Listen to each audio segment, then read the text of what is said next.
Welcome to our live. We're doing our weekly live on the WEF and the UN and their 17 goals for Agenda 2030.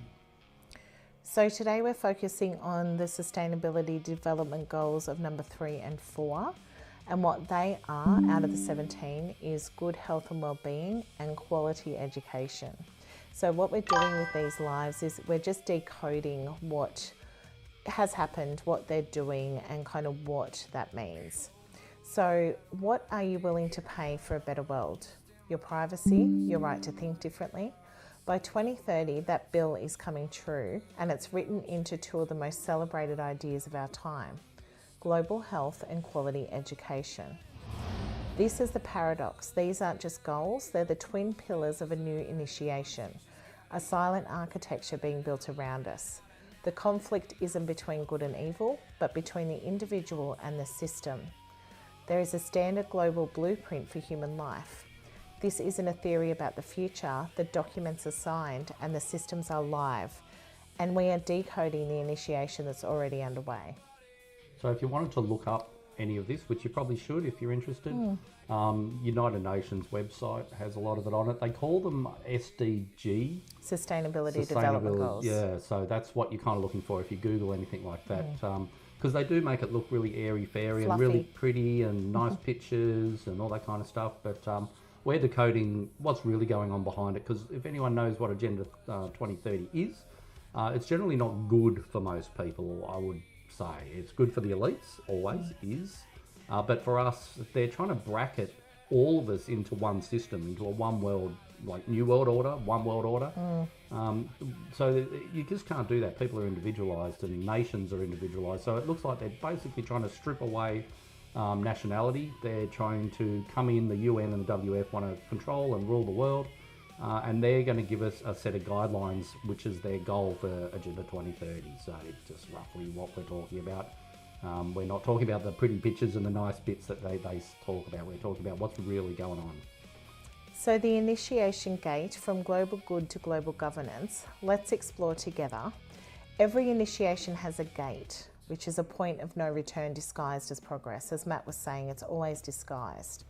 For this new world, that gate is built from language we all agreed was good: universal healthcare and quality education.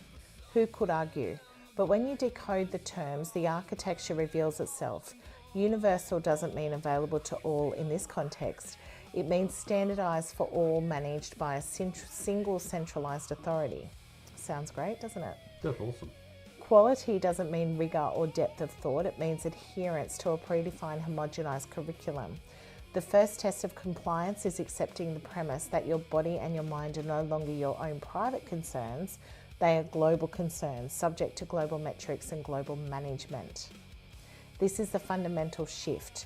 We've moved from a model of local and national responsibility, where your community's doctor and your town's teacher were accountable to you, to a model of centralised data-driven governance. Yeah, so I think all these plans have been enacted for a long time. This is not something that, even if there's a date on one of the pages that it was written in 2015 or 2019, which are always the big dates that these guys were doing stuff, that doesn't necessarily mean that they've only just thought about this as a concept. I think this has been around since maybe like 1800s or something.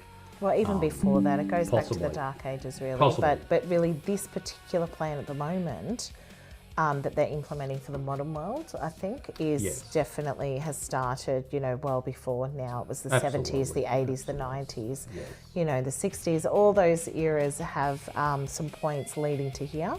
But since 2015, we can say there was a lot of implementation. So a lot of, steps towards making this achievable in 15 years, according to what they want to do. And personally, like for instance, we homeschooled 4 children for the reason that general education I find very low, very lacking, and it doesn't seem to teach kids anything they need to know.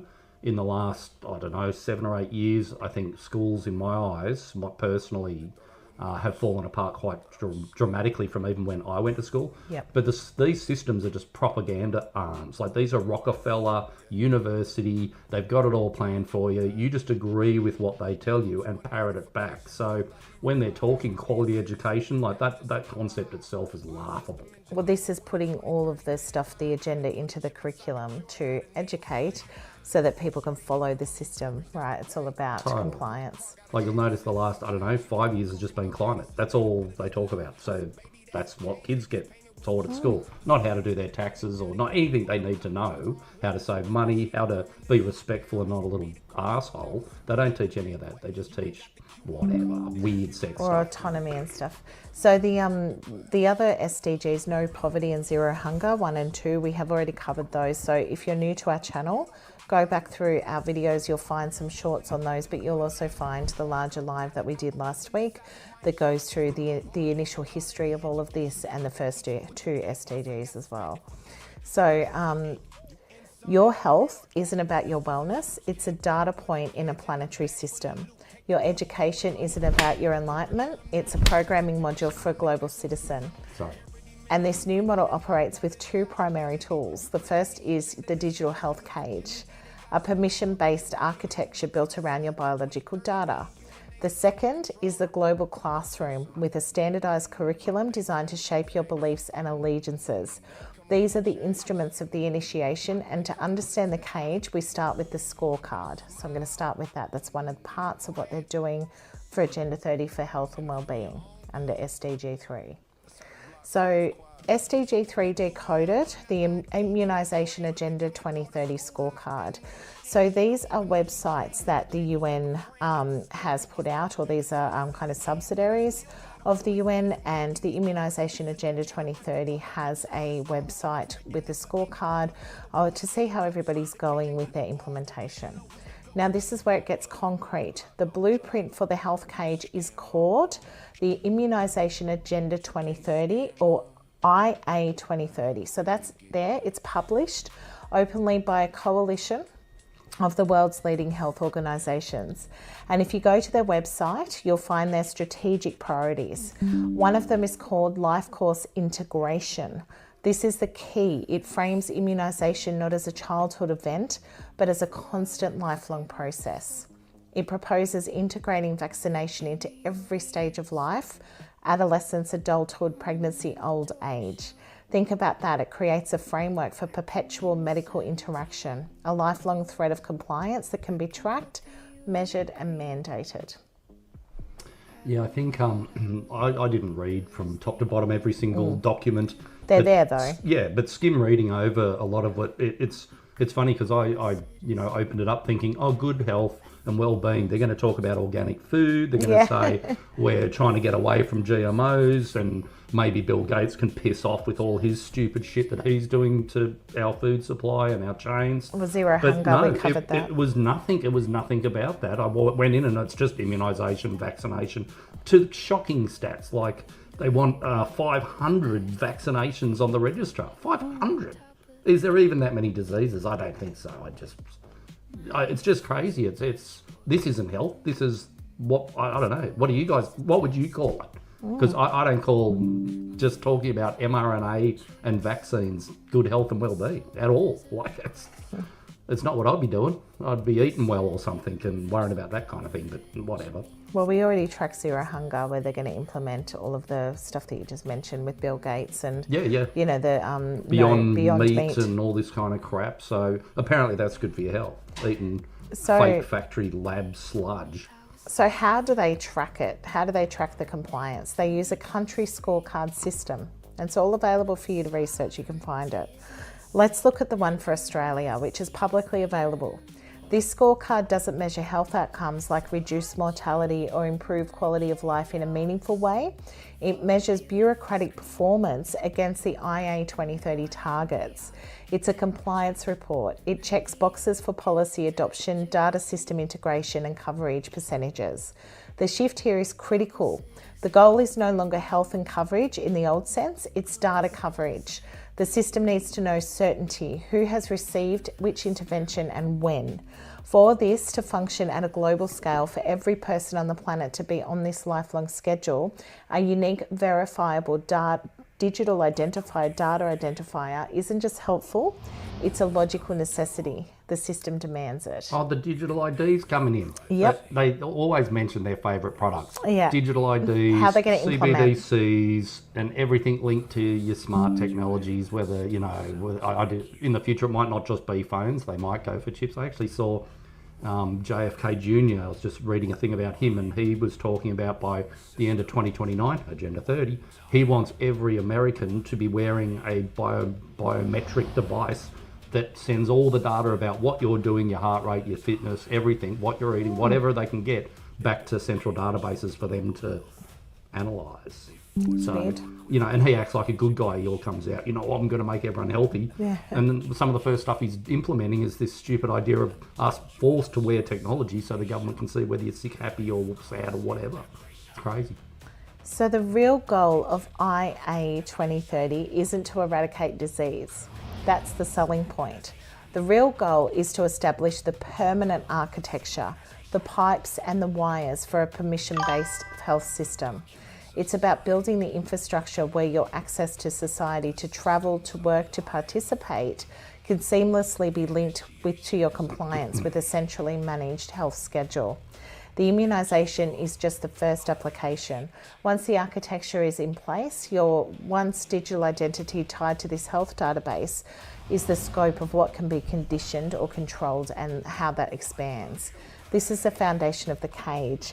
And when you see it, you can't unsee it, because this exact architecture is being sold to us right now under a different, equally benevolent name, universal health coverage.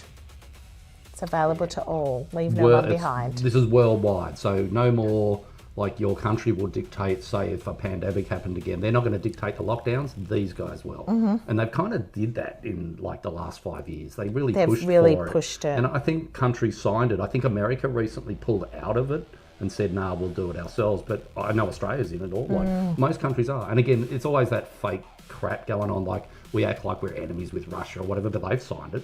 Like, why do all these people sign this stuff? If there's the West and the East are also divided, why are they, all our governments, just putting their hands up straight away, almost without reading any documentation on it? How could they? Because there is so much documentation to read that there's no way our politicians read anything about anything anymore. They just get told what to do, and they've all been trained by the WEF what to say. It's pretty pathetic, but push back. The architecture of the cage is digital health IDs and universal health coverage. This vision of a perfectly tracked health continuum doesn't exist in a vacuum.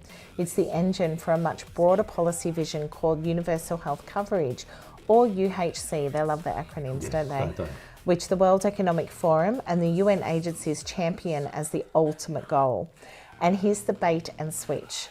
The problem of the healthcare access for the marginalised is real, but the proposed solution is a Trojan horse. They frame the digital health ID as an equity tool, a way to finally include the poor and the remote in the system. But inclusion into what is the question? Yeah, well, I think skim reading of this again, it was very, very focused on Africa. A little bit on Asia, but mainly focused on, say, third world countries like Africa. Which is, to me, that's just ironic because they've never given a shit about Africa previously. I think they test vaccines on them. That's, you know, Africa's got warrants on for people like Bill because he's done so much damage. Same with India. They don't want him. He wouldn't dare go over there.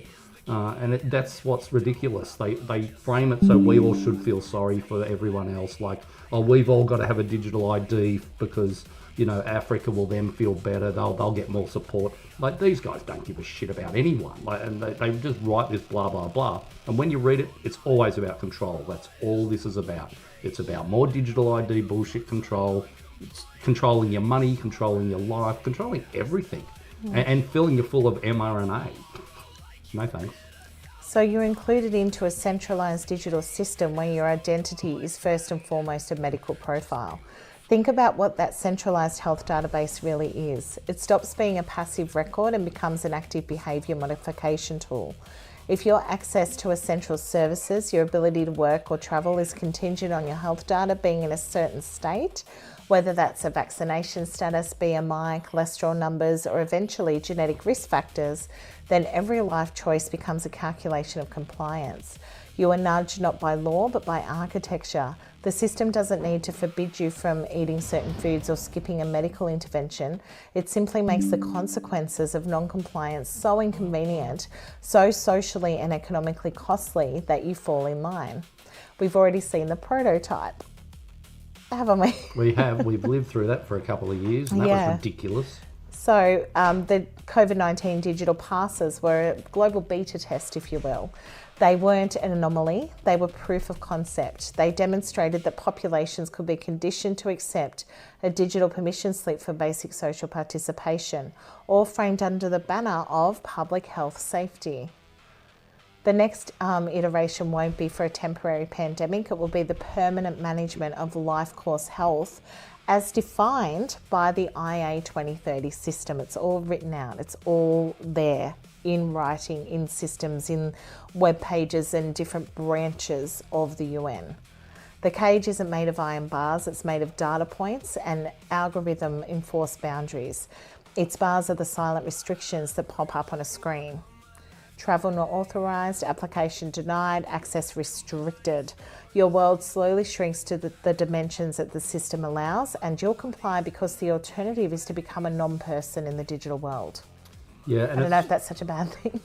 Well, it's probably not really. I'm to the point now where last night I was thinking I should make a company that makes dumb phones, like literally phones that can interact as much as you actually need them to, and there's no apps in it, no bloatware, no spyware. And I was thinking, it's a bloody good idea, but why hasn't anyone done it? Because, you'd probably get taken out in a day just for even discussing the concept of taking away the tool that they are going to use against us and already use against us, our bloody phones. Like, that's the problem, like, with apparent smart gear. And it's funny, on this topic, this morning I saw a couple of Australia's chief health officers from the old COVID days, and they were backpedaling pretty severely, like now. Yeah. So, and I think it's funny that they can come out, and now they're doing this podcast, like they're acting like they were cool, and it's all chill. We're fine. We're just chilling this podcast. They seem to forget what they did and the economic damage and mental health issues they gave everyone. But now they just sit around going, oh yeah, maybe we shouldn't have been really doing what we were doing. The lockdowns were probably a bit excessive. We probably didn't need to do that. They're admitting that COVID was not on hard surfaces at all. They admit that washing your hands and sanitizer did nothing. They still claim masks are convenient and could be used here and there. But to sit there and this guy who shut down our country for basically 2 years is now like, maybe we went a bit silly and maybe we should have, done a bit more research. But he kind of pushed that the point was he was told by other people what to do, really. Like, it wasn't really up to him. And I think these guys conveniently now are backtracking and just talking openly to anyone about it because they're not in control and they know that this is now it's changed. The next pandemic, if it comes out tomorrow or the next week or whenever, because I'm sure they got one in store, it will be done by the WHO, UN and the WEF are basically going to manage it. So you're not going to get your own, health officers in your own country or even state telling us what to do. We're going to be told internationally what to do. And the scary part about that is how they enforce it. Like, do they use the army, our army, or their army? Because they have armies. Like, the UN isn't like, they're an army. They run around apparently keeping peace, but you don't see them in the wars. Like, where are they in Ukraine? No, they're not there. Weird. Why are they not there? I don't know. Because they're too busy writing bullshit like this to trap everyone. This thing is a trap. It's a cage, like we're kind of saying. And, so best educate yourself as much as you can about what's coming because, that's the key to being able to get around these, issues and coming up with solutions. Like, me and Mindy are only fresh into doing these decodes, so we don't really have a lot of solutions yet. Well, we do. I think it's more just keeping your integrity high and it's the simple things like grow your own food, try to, minimize waste, don't try to buy the latest car, try to live minimally and all that kind of stuff. Really not as matters. Dependent. Yeah, don't be so dependent on the system, get which some is hard to do. All the little things, they actually matter more than having some massive strategy of, that's overblown and trying to worry about every aspect of what could be coming at you. But this is definitely not, to me, sounding like anything to do with good health and well-being. No, and so I think there's a lot more to cover in this, which we're not going to go into. You can read between the lines, because obviously it goes into what's already been implemented, which you can break down. You can see what they've already done. You've lived in the world in the last 6 years. You know what's the blueprint that's already been established for health and well-being. And so it will be based on their medical model and new introductions of, medicines and things like that, biologics and all sorts of weird kind of stuff that's coming into the matrix now. But at the moment, I guess you just have to look at alternatives that you can do. I'm a naturopath. We do natural medicine, so we're empowered with our health that way. We have knowledge of herbs. Things like that can empower you as well. Yeah, and it's funny, like having running a business that's to do with health, natural health and that kind of thing. It's funny that naturopaths are basically the last resort. Because to me, that's just educational programming. Yeah. You've all been told that it's all witchcraft and it's all just some hippie going to give you some stupid tonic that'll do nothing, and they're just, shamans, charlats, or whatever, Yeah. But they basically have like almost, they've just forced people to think the wrong way about everything. Nature provides everything we need. It always has. But we just keep, as humans, ignoring that because you can't patent it, and it's always follow the money with this crap. Like when I was reading the health and goodness, well-being and all their crap, all I'm seeing is dollar signs. I'm seeing companies making trillions of dollars being paid by these guys to research, vaccinations and all this kind of crap.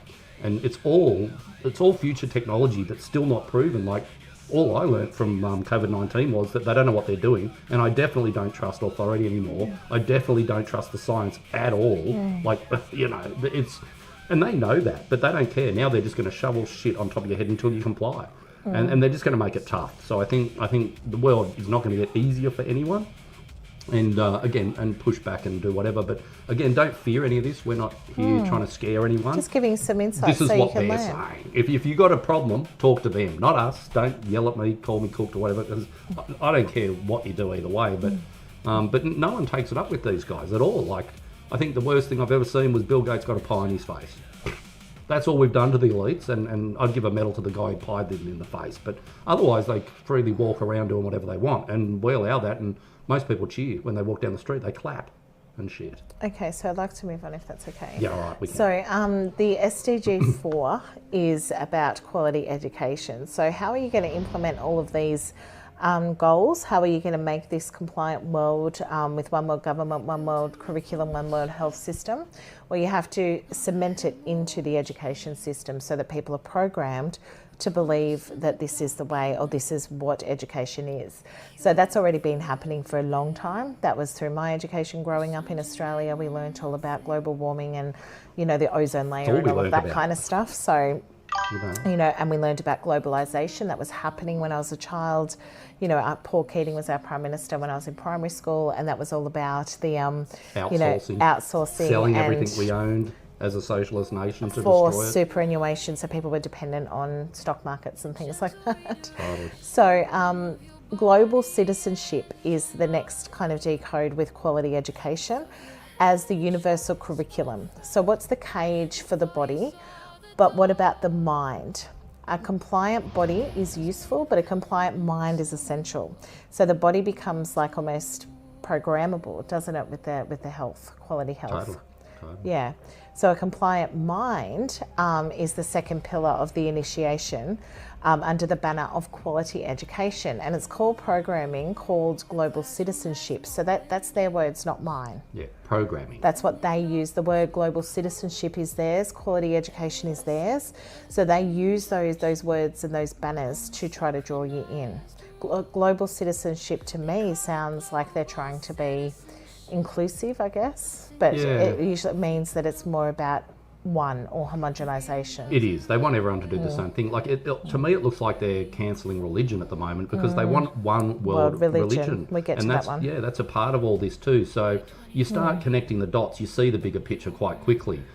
This is quality education is just reprogramming people, and they've reprogrammed them to believe that you're all just one in this world. So You know, if they were true about this, I think they would sell it by first up just saying there'll be no more war. There Yeah, can't well, that's be war. what they're trying to say, peace. But they're never saying that. They do say peace all through their it. version of peace with their troops on the ground stealing everyone's resource for themselves, for the elites. That's, I agree. That's all that's going to happen. But they sell this under the idea of peace and They well-being. don't say it that much, surprisingly. They seem to say lots of other words that I don't like. They say a lot. peace a lot, actually. Do they? Yeah. Whose peace? Who gets World to have peace it? and Oh, things. world peace. Yeah, Oh, yeah. It's written a lot through the SDGs. all right. So the UN defines it as a sense of belonging to a broader humanity, which sounds noble. But when you read the implementation documents, like UNESCO's Plan for Global Citizenship Education, the objective becomes clearer. It's about fostering a primary allegiance to the global community. This is the key shift from citizen of a nation with all the specific cultural traditions and historical debates that entails to citizens of a homogenised abstract global state. So abstract doesn't sound very nice, does it? No, and you shouldn't be able to take people's heritage away. Like that's what they're trying to eradicate history and heritage. And Arguably, I they've think already that's done that. disgusting. Well, pretty close to it. Everyone's pretty homogenised now. Everyone acts the same, and English is dominating, and all the rest of it. But Well, I look at our Western countries that we live in, and they're all arguably similar. yeah, I wouldn't even bother travelling to different No. countries. Like, why go to Canada or England? Like, they all just look like this shithole now. You know, it's just no point. There's no adventure anymore. You have to actually go places where people are different, and that's the whole experience of travel, and that's why it's so interesting to people, because you experience other people's culture. Well, these guys want to eradicate that. You know, well, that's convenient because then there's no reason to travel. It'll be like the same shit everywhere, just crap. No point. So the curriculum models are explicitly laid out. Every student everywhere is to be taught the same core principles: sustainable development, human rights, gender equality, Always genders. peace and non-violence. There you go. Oh, peace. Now on their face, who's against peace or rights? So that's the thing. Who would be against that? The whole military industrial complex which runs the whole world. Like America Yes. can't survive without war. So how do they deal with America? Like, it literally is a war machine, and if they stopped wars, they'd go broke. They're already broke, but they'd go even more broke. So who pays them more? How's that work? So it does sound very fluffy, doesn't it? Oh, Which super obviously fluffy it's not. bullshit. There's no nitty gritty in any of this. They just think you could make the world such a simple place with one book, and you read the book with our 17 proposals, and the whole world will run with peace. Apparently, But then you but look there's at no detail really. Well, there is a lot of detail when you go through all the sub-branches and all the subtopics and all the little organisations that they have branching out of the UN and the WEF. There's heaps of them. There's heaps of information, but none of it answers the questions I have. Like, Okay, what are your why are questions? they trying to destroy heritage of Well, nations? that's right, because they want homogenisation, compliance, and they, for some reason, But they want to who's that control the good for? population. Them. Yeah, I know, but it's not That's good right. for me. Not good for us. Not good for me No, at all. that's right. You know? So that's why they don't care about you. They care about the bigger agenda, which is their own families, their own, Absolutely. people. It's very small. Absolutely. And like the thing is, it seems to be like a double-edged sword that I always listen to, because on at one edge you've got, like, for example, Bill Gates always talking about depopulation's a good thing. Both his parents were top of eugenics. If you don't know what eugenics is, it's like killing people, trying to eradicate people and that kind of thing. From a gene level. Yeah, so they're trying to, get rid of people. So Bill Gates and all his family and lots of other people involved with that, industry, but they're the ones always touting health and education and everything. So That'll true. improve, Yeah. and then more people will be better off. And you're like, but you guys don't want more people. You're always No. talking about how we've got to get rid of everyone. So which one is it? Is it more people is good or bad? I don't know. I think they're talking to the people that are left, maybe. Yeah, I don't know. They seem to be, they seem to be catering to certain types of people too when they talk all the time, which is kind of weird, I think, Western countries I think they're supposed to feel guilt, and poorer countries are meant to feel hard done by the West, and again, on a personal level, we didn't create this system that's a shit show. They did, and the families that run this shit show and the governments and everyone, they're responsible. But everything always gets turned back to us, the little people who are basically doing nothing wrong, and we're the problem all the time. It's like, I've never heard once them talking about how corporate jets are bad, or how their lavish dinner parties that are $1 million tickets are bad. And I don't know. I get confused by that. I'm like, if they were legit going to try to fix the world, I don't think this is how you do it, by trying to homogenise the whole world. It serves no purpose. But then you're compliant to them, so you serve what they want, and so they get to control every aspect of resource. Their whole families get to keep going. The whole goal is immortality. It's kind of scary when you read it. It is. And look, at the end of the day, like, these people are the most, the richest, most connected, powerful in the world. There's obviously puppets behind the UN, the WEF and stuff who actually run the real show. And point being is that once you're a billionaire, then you're a trillionaire, it's never enough. No. So then they want control, and then they want to, just have as much power as possible. And that's what's really happening. This is just a power grab, heavily disguised with fluffy pictures and diagrams and graphs. That's all I see. Is think about it's follow the money. Who runs this? Who's really involved? Who's benefiting from all this stuff? And at the moment, when I read their shit, it's mainly pharma. They do pretty good. They never pick on them. They're always like, oh yeah, well, mRNA, let's do that. Well, it didn't work the first time, so why do we keep doing that? I don't know. Makes a lot of money. But the issue isn't the topics, it's the mandated singular interpretation of them. It's the fact that these complex, historically debated ideas are being reduced to a standardised, approved package. Human rights isn't presented as a philosophical struggle between individual liberty and collective security. It's taught as a specific set of legalist frameworks defined by UN treaties. Sustainability isn't presented as a difficult trade-off between innovation, ecology and economic reality. It's taught as adherence to the predefined sustainable development goals. This is state-controlled thought, rebranded as quality education. It ceases to be about teaching how to think, how to critique, debate from reason, first principles, and understand conflicting historical narratives. Instead, it becomes about teaching what to think. The goal is to produce a good global citizen, which the documents clarify is an individual who emotionally believes in the global community and actively participates in its goals. Goals which just happen to align perfectly with the centralised systems being built. The student learns to validate the system's own objectives. They don't learn how to question whether a global digital ID is a very good idea. They learn how to see it as an equity tool for achieving the UHC. The programming is so seamless, it feels like their own conscience. The summit that locked the door, so there was a summit on this, the Education Summit in 2022, but this wasn't just a slow drift, it was an accelerated and formalised at a specific moment in time. So in September 2022, the United Nations convened the Transforming Education Summit. This wasn't another talking shop, it was a global directive. Over 130 countries, so we've got to remember participation in this, sent their education ministers to New York.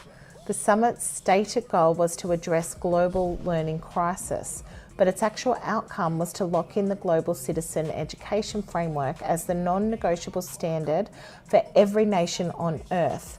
The summit produced national commitment statements. These aren't suggestions, they're public pledges signed by governments to integrate sustainability and global citizenship across all curricula and teacher training programs. It's big. Does anyone ever ask if we wanted this? No. And our governments just walk into these events, and they come back, don't talk about it, just sort of like, yeah, we signed up. You're like, who? Did you ever say that before the election, where you were elected, that you were going to be basically, under the table pleasuring the WEF and the UN and everyone else who's nothing to do with this, really? Like, these, again, are unelected officials and bureaucrats. We didn't vote for them, but the people we did vote for seem to spend their whole time worrying about what they're doing and not worrying about us and our country. They seem to be deliberately imploding our countries from the inside out. And then they just stick up their hands going, oh, it's obviously beyond us. Look, we can't obviously do a good job. The UN will take care of it all for you. One world government, here you are. So read the summit's vision statement. It calls for a new social contract for education. That phrase is the initiation key. A social contract implies new rights and new duties. Your right is to receive this standardised education. Your duty is to accept its premise and become the citizen it defines.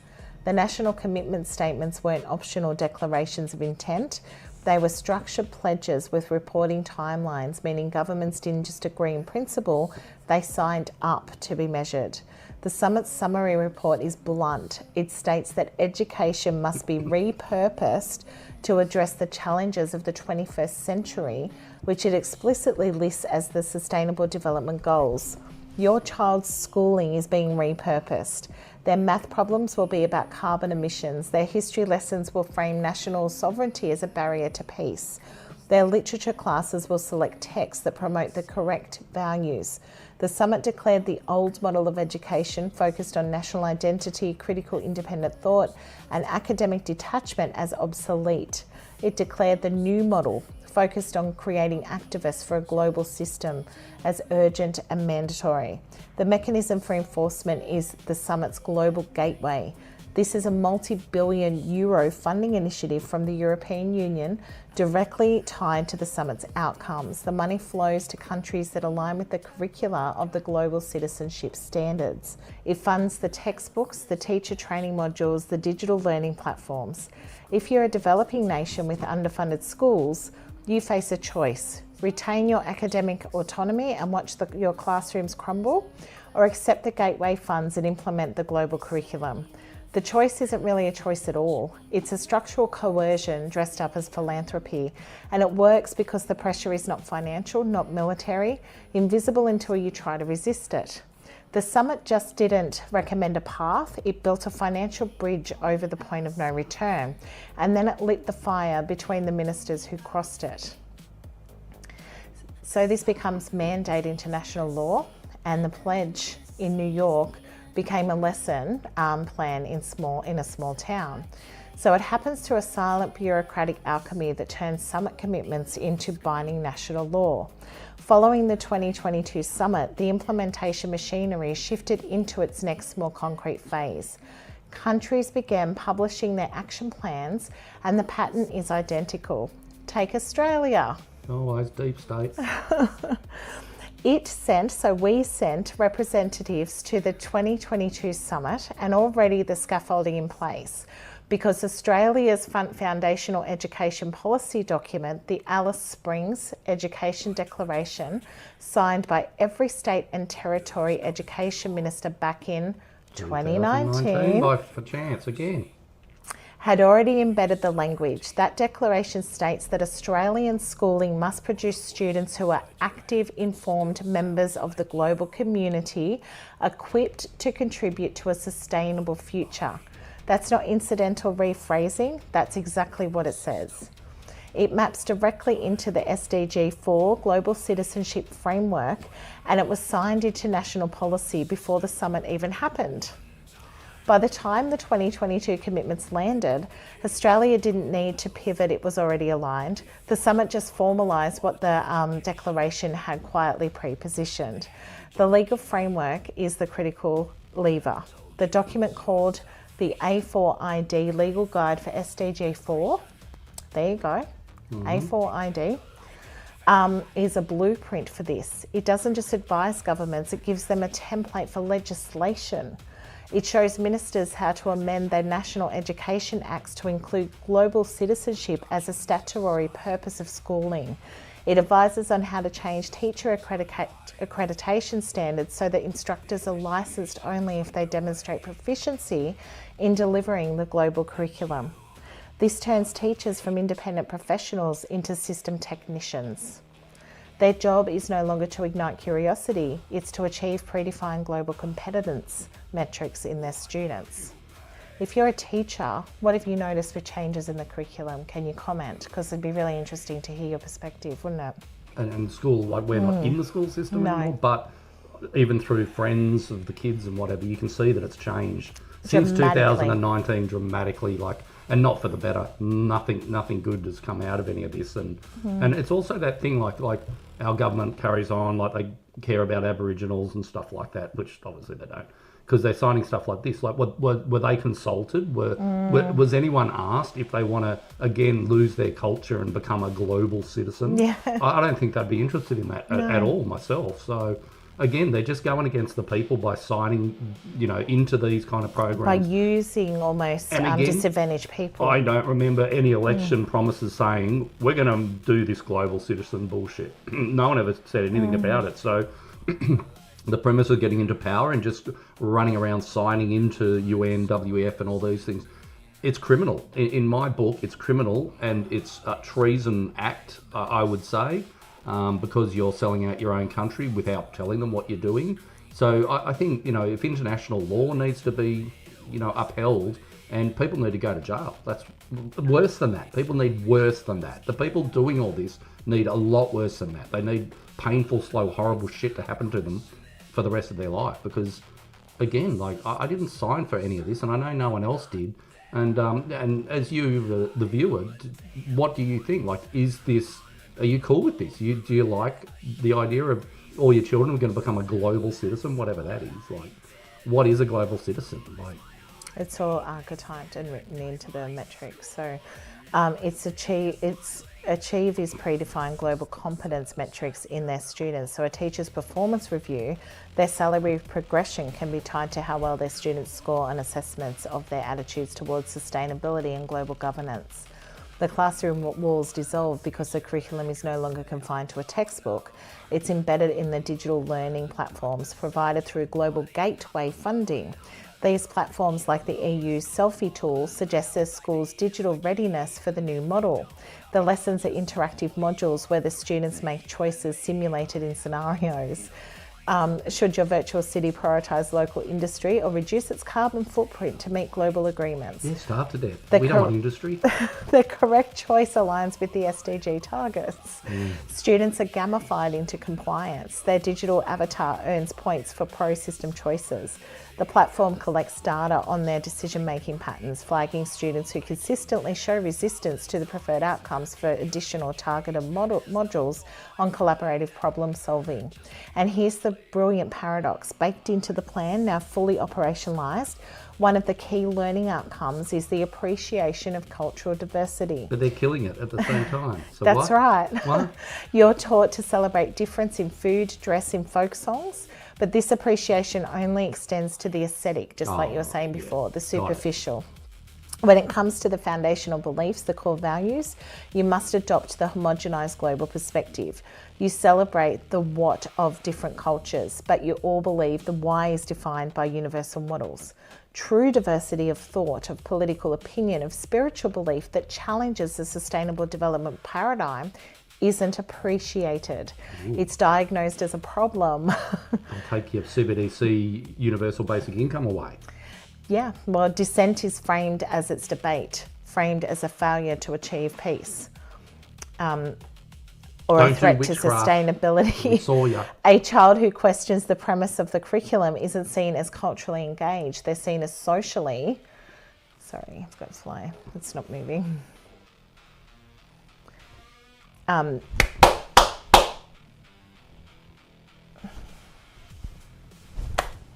on. A child who questions... Okay. Oh, sorry. A child who questions the premises of the curriculum isn't seen as critically engaged. They're seen as socially underdeveloped, in need of remedial emotional learning to align with the group. So the end result of this isn't an educated person, it's a processed one. The system, now turbocharged by summit mandates and legal frameworks, identifies divergent thought early, not to nurture it, but to gently correct it.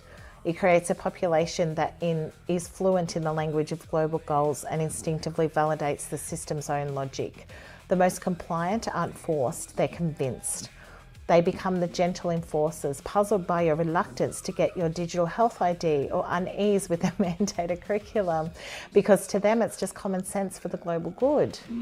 This is how dissent ends, not with a bang, but with a generation that can't conceptualise the box they're in, because the box was the only world their teachers were legally permitted to show them. I think it makes, all this makes sense when you look at it, take a step back. Yeah. They're banning kids off the internet constantly. Our kids are educated off the internet. They go and look up things and they learn everything from other people who know what they're talking about. Knowing how to prompt. And look. You need to ban them at this stage tells me that technology will not exist soon. It's like they're going to just take it away, because they're not, none of this is talking about how children should learn future technology and that's really important, and quality education as a tool. They're literally saying you will just repeat back like parrots, good little parrots, that global citizenship is the best thing you've ever had. and having no rights is a bonus in life, and anyone who could think for themselves should just be banned and sent to some horrible place because you're not, supporting the global system.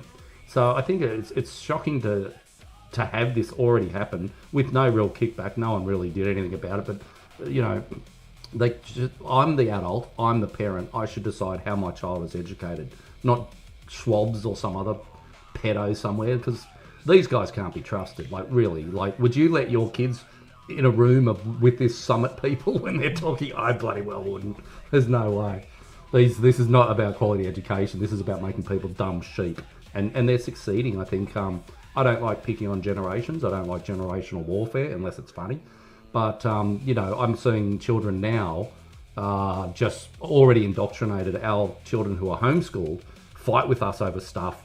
They can't debate properly yet, which is, they're emotional, they're young, so I get it. But it's amazing to hear how much program propaganda our own children spew back at us, and you don't even know where they got it all from. But they do. They're already complying. Yeah, they're already complying to systems. And obviously, me and Min talk some pretty crazy shit. Most of it's true, but we talk some pretty crazy things. And our children we're cringe because, we're thinking for ourselves and we throw out ideas to each other. Our children hate it. They hate it. It's already in play. Even if your kids are homeschooled, they're affected. They're affected, but we challenge them to go and learn so that they can debate with us and they can, That's the idea. That's the part where if they want to disagree, we're not discouraging that. The independent thought is how we educate. Absolutely. So the synchronised system when health compliance meets educational conformity. Now imagine these two systems not as separate strands but as a single braided cord. Remember, all these SDGs weave together. The end point is the healthy, educated global citizen of 2030. I don't know, that doesn't sound like something I want to be. No, it doesn't even sound like a possibility to be a real thing. This is clown world. You've got to remember we're living in clown world, so anything's possible now. The clowns have taken control of the reins and we just got to kind of clap and pretend we're interested. Sorry, that is the healthy, educated global citizen of 2030. That is funny. Yeah. So how many shots did they need? 500? So 500 vaccinations, immunisations. That's a healthy 20-30 person who doesn't think for themselves and they're happy to just regurgitate what the elites are telling them, which is basically no education. That's what they're bringing in. You're going to be so stupid because smart people, they tend to debate and they look into things and that upsets the elites. They just want you literally to make their shit that they want made. They want you to make their cheap handbags in Africa still. It's just ridiculous. The whole fucking clown world. So that's just not a slogan. It's a unified profile. And once both systems are digital, centralised and tied to your unique identifier, they begin to talk to each other. They create a feedback loop that defines your entire life path. Your health data could inform your educational placement. A child flagged in the health system with certain behavioural markers or development data could be automatically streamed into specific educational programs. It's probably if their IQ's over 80, they probably have to get re-educated to be stupider. And the funny thing about there's no talk of anything in here, again, in technology and all that kind of stuff that's going on. Most people won't even have a job soon because it'll be AI. And they're talking about universal basic income and all this stuff. Why even worry about education anymore? You can go and learn it yourself. Oh, that's right. Self-thought's bad. Yes. Bad. Your educational performance, specifically your adherence to and promotion of global citizenship principles, could affect your social rating, which in turn could gate your access to premium healthcare services or insurance terms. Why would a system investing in sustainable, compliant citizens waste resources on those who actively reject its core values? This creates a perfectly synchronised cycle. The health system produces a body that is compliant and predictable, minimising public health risks and economic costs. The education system produces a mind that believes that this compliance is moral and just. Each system validates and reinforces the other. A person questions their health architecture. Their education has already taught them that questioning authorised science undermines public trust and sustainability. A person resists the global citizenship curriculum. Their access to certain spaces or services mediated by their health compliance status could be subtly more difficult. It's a soft bureaucratic pressure that never looks like punishment. It looks like a natural consequence. This isn't a conspiracy of a secret cabal. It's worse. It's the logical endpoint of utopian bureaucracy operating with perfect, frictionless data. It's what happens when the goal shifts from serving individuals to optimizing a system. The human resource isn't a metaphor anymore. It's a management category. You are a unit to be maintained, upgraded for productivity, and programmed for harmony within the network. The goal is a predictable, manageable global population where deviation is not just discouraged, but made technically impossible by the architecture of life itself. The synchronization of your medical records and your school transcripts isn't about efficiency. It's about creating a single, unbroken story of you, a story written by the system for the system. And by 2030, that story is meant to be the only one that matters. So who's the finished product? Let's paint the portrait. Your day begins not with an alarm, but with a system-generated wellness prompt. Your morning meal is logged, its nutritional score adjusting your daily health bowl credit. Of crickets. Yep. Mealworm. Fake meat and what fake else milk. Do you get? You get the fake milk, lactones. They've made the milk. I'm looking forward to this. This sounds really tasty. Your Look, commute. there's a fly on our screen. I'm tempted to eat it. They're already programming. Well, in the CSIRO roadmap, they had flies. Yeah, they had flies. We're going to eat flies soon, so I'm just trying to get used to it.